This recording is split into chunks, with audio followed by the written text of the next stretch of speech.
UP में ओवैसी साहब शाहीन बाग बनाने की बात की थी, आपको पता ही है। तो क्या लगता है कि भी इस तरह का माहौल क्रिएट करके ये तो सिर्फ मुसलमानों को बरगलाने का काम करते हैं। मुसलमान जहाँ सही दिशा में जाने की कोशिश करता है, ये उसकी दिशा मोड़ देते हैं। जहाँ मुसलमान अपने हिंदू भाइयों के कंधे से कंधा मिलाने की तरफ जाने की कोशिश करता है, ये उसको दूसरी दिशा दे देते हैं।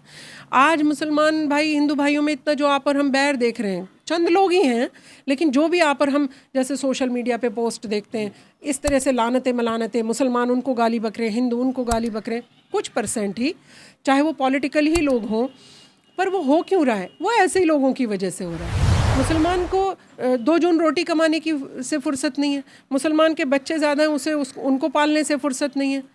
हाँ, टायर पंचर वाला अवार्ड किसने दिलवाया? ये वैसी छाप टाइप लोगों ने ही दिलवाया है। तो मैं बोल रही हूँ कि आप जब मुसलमान देश की मुख्य धारा की तरफ जाने की कोशिश करता है, आप उसकी धारा क्यों मोड़ देते हैं? इसलिए आपकी राजनीति चलती रहे। आप अपनी राजनीति की वजह से मुसलमानों को चलने का काम मत करिए।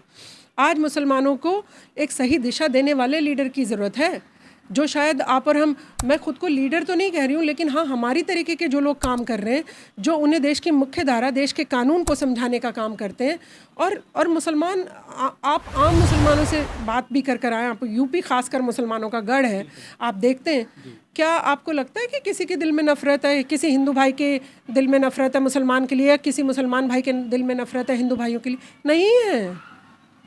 लेकिन ये लोग इस तरीके की चिंगारियाँ छोड़ते हैं। चिंगारी ये छोड़ते हैं, पिटता निचले वाला मुसलमान है, जिसको बेचारे को पता भी नहीं होता ओवैसी ने क्या कह दिया। कभी दंगे में आपने किसी नेता को मरते देखा है? खरोंच भी आते देखा है? चलिए, जान से जाना तो दूर है, खरोंच भी आते देखा है आपने किसी नेता को? नहीं देखा होगा। मरता कौन है? जिसे पता भी नहीं था कि बात क्या हो गई है, जिसे पता भी नहीं होता ओवैसी ने हमारे बिहाफ पे ये बोल दिया है।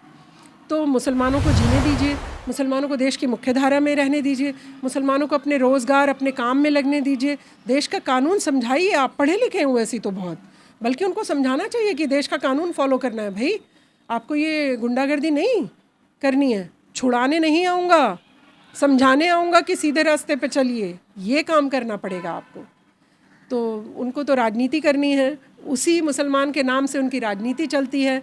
तो मैं तो अपने मुस्लिम भाइयों से आपके माध्यम से एक संदेश दे रही हूँ, कौन क्या कह रहा है उसे छोड़िए। हर कोई 2 रोटी खाता है, उसको समझ है हमारा देश हमारे लिए सर्वप्रथम सर्वोपरि, धर्म हमारे लिए दूसरा है, देश हमारे लिए पहला है, और हमारे देश का जो कानून कहता है हम उसे फॉलो करेंगे। हमारे प्रॉफिट मोहम्मद भी हमें यही सिखा के गए। हमें किसी ओवैसी को फॉलो नहीं करना है, हम जिनके फॉलोअर हैं प्रॉफिट मोहम्मद के, हमें उन्हें फॉलो करना है। उन्होंने जो हमें अच्छी शिक्षा दी, हमें उस पर चलना चाहिए।